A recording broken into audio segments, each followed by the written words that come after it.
So, చాలా సార్లు చాలామంది చేసే మిస్టేక్ ఏంటి అనంటే జస్ట్ ఒక లూప్స్ అంటారు.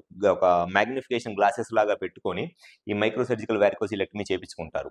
ఆ లూప్స్ లాంటివి పెట్టుకొని ఈ మైక్రో సర్జికల్ వారికోసిలెక్టమీ చేపించుకోవడం అనేది కరెక్ట్ ప్రొసీజర్ కాదు. ఖచ్చితంగా మైక్రో సర్జికల్ వారికోసిలెక్టమీ చేసేటప్పుడు ఈ ఆపరేటివ్ మైక్రోస్కోప్ అనేది కంపల్సరీగా యూజ్ చేయాలి. సో, దానివల్ల ఈ డ్యామేజ్ అయిపోయిన వెయిన్స్ మనకి 20 టైమ్స్ మాగ్నిఫికేషన్‌తో కనపడతాయి కాబట్టి డెఫినిట్‌గా చానా ప్రొసీజర్ అనేది చాలా ప్రిసైజ్‌గా ఉండి రిజల్ట్స్ అనేవి చాలా బెటర్‌గా ఉంటాయి.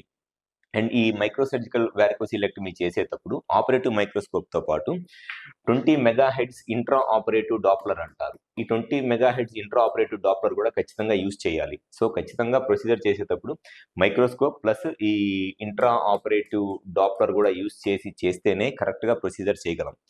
విజయవాడలో మా దగ్గర 100% ప్రతి మైక్రో సర్జికల్ వారికోసిలెక్టమీ ప్రొసీజర్‌లో ఆపరేటివ్ మైక్రోస్కోప్ యూజ్ చేస్తాము.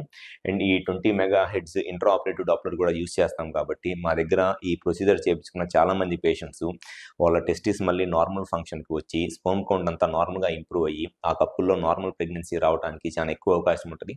అండ్ ఫ్యూచర్‌లో ఎటువంటి సెక్షువల్‌గా ఈ అంగస్తంభన, స్థితిస్ఖలనం ప్రాబ్లమ్స్ రాకుండా కూడా వాళ్ళకి సెక్షువల్ లైఫ్ కూడా చాలా హ్యాపీగా ఉంటది. సో, ఎవరైతే మగవాళ్ళలో ఈ వారికోసిల్ ప్రాబ్లమ్‌తో పిల్లలు లేక ఇబ్బంది పడుతున్నా, లేకపోతే ఈ వారికోసిల్ ప్రాబ్లమ్ వల్ల స్పెర్మ్ కౌంట్ తగ్గిపోయి దానివల్ల ప్లస్ సెక్షువల్‌గా కూడా ఈ అంగస్తంభన, స్థితిస్ఖలనం లాంటి ప్రాబ్లమ్స్‌తో ఇబ్బంది పడుతున్నా ఒకసారి మా హాస్పిటల్‌కి వచ్చి కన్సల్ట్ అవ్వండి.